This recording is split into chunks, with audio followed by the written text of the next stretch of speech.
This is a very haunted Fast Take. I'm Rod Rodriguez. Our last episode had some true paranormal stories from veterans and service members, and you, our loyal listeners, sent in some of your own, so I'd like to share just a few of your stories.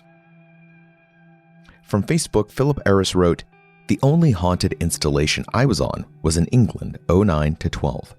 There was a World War II infirmary building that had been abandoned. Every few nights or so, a random light would come on during the mid-shift, and no one could explain why. Weird noises at night were faintly heard, and it just had a spirit feeling, enough for me not to actually want to be curious about it." Fern Hanawa wrote, "I was not in service yet. I had a summer job in high school, but at Norwich U. The library used to be a dorm where someone had died from a duel, a hanging, and a big fire. You could still smell the smoke 50 years after the fact, and people thought that meant it was haunted. So I open up at 6 a.m., all by myself, and I'm trying to load my janitor's cart. I have the elevator blocked with the cart, and I'm bringing bottles and shit out to it. Then I fuck up and drop 3 bottles of cleaning stuff over my shoulder, and I watch them bounce down the library aisle.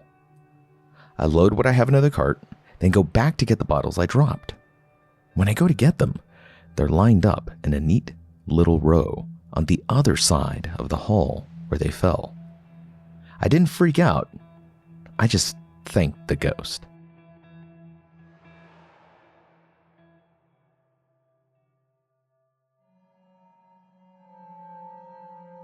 The last story I want to share with you is from a fellow grid smasher. We served together in the 1st of the 27th Field Artillery MLRS in Babenhausen. In our last episode, I told you my ghost story from a night of brigade staff duty. My battle buddy, Christian Powell, shared with me his own ghost story from that same brigade building. This is his tale from the 41st Field Artillery Brigade.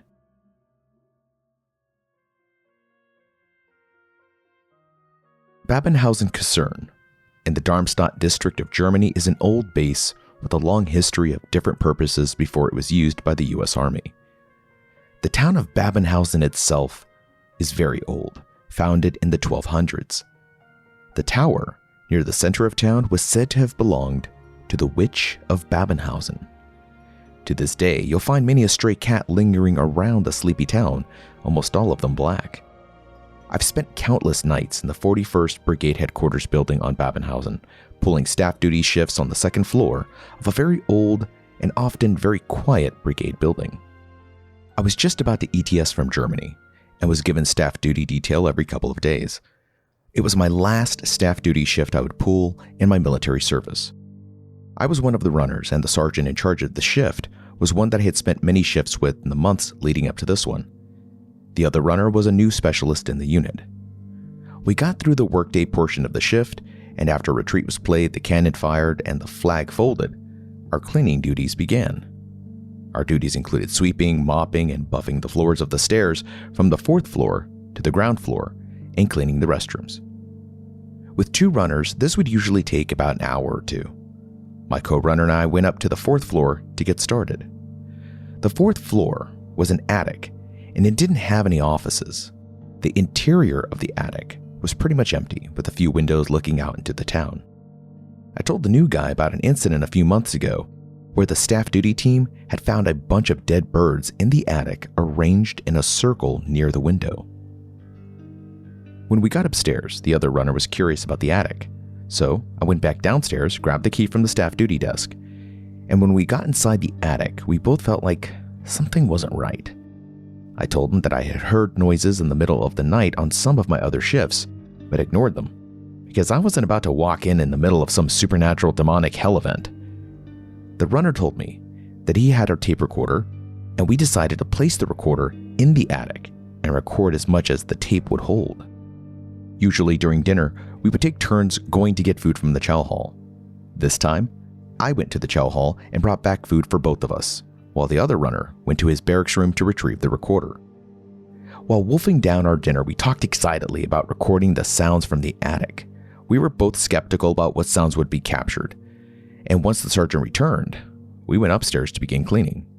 We decided to set up the recorder after sundown. When the time came to initiate our plan, we hurried upstairs and unlocked the door to the attic. It was almost dark in the attic and we were both a little spooked, so instead of placing the recorder in the middle of the attic as we had planned, we slid it from the door as far as we could into it. We were both concerned that the recorder might have been switched off when we slid it in, but neither of us was willing to go in to make sure it was still on. We would have to wait till morning and hope that it had recorded.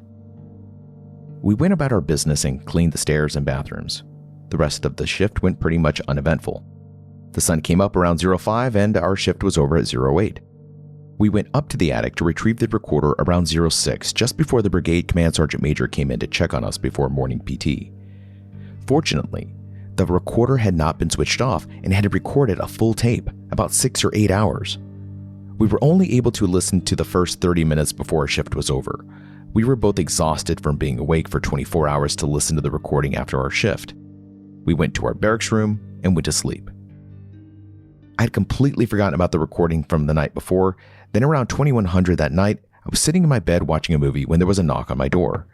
It was the other runner from staff duty. He was excited and a bit spooked. "Dude, you gotta check this out. There's some crazy stuff on here."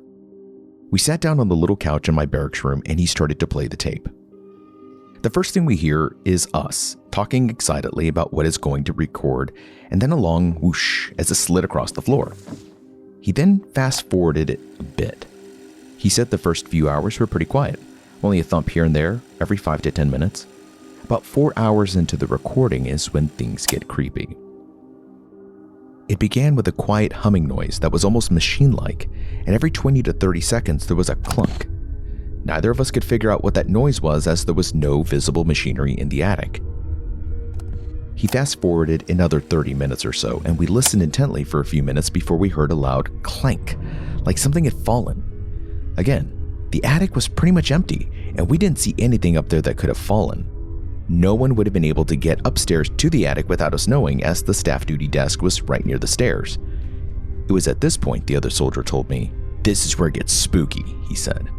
"Turn it up as loud as it goes, close your eyes, and really listen hard." So I did. After a few minutes of listening intently, I started to hear a shuffling sound, almost like someone or something was creeping around the attic. The noise got gradually louder, and then whoosh, the recorder slid a little bit. Did something kick it, trip on it, push it? The soldier then says, "Dude, here it is. Listen to this." Again, I closed my eyes, really focused, and I couldn't believe what I was hearing. The shuffling sound stopped after the recorder slid. The machine-like humming stopped, and then a few moments of silence. Then a new noise is recorded. Volume maxed out, I pressed the speaker to my ear and listened to what sounded like a raspy and guttural whispering. It almost sounded like someone with some serious respiratory problems was chanting something in German. Now, I speak German almost fluently, but I couldn't understand what was being said. The chanting lasted for what seemed like 20, 30 seconds, and then a loud clank. And then silence. The soldier said that's all it had recorded.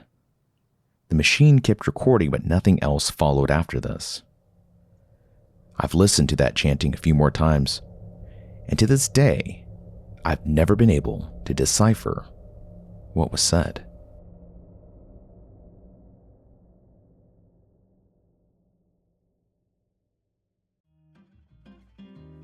Folks, don't forget to subscribe to this podcast and be sure to use promo code PODCAST to get 50% off your digital subscription to Stars and Stripes. No spin, no BS, just news you can trust. Go to stripes.com, use promo code PODCAST, and get 50% off your digital subscription.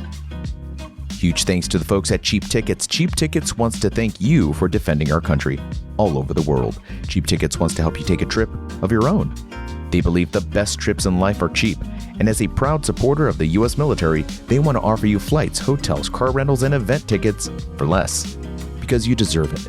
Visit cheaptickets.com/military and take 18% off hotels. That's 18% off hotels. Offer is valid for active duty service members, veterans, military reserves, and the National Guard. Cheap Tickets thanks you for your service. This episode was written and produced by Rod Rodriguez with help from you, our listeners, with these amazing and creepy stories. Executive producer was Benjamin Bateman. This was Military Matters Fast Take. I'll see you at the next episode.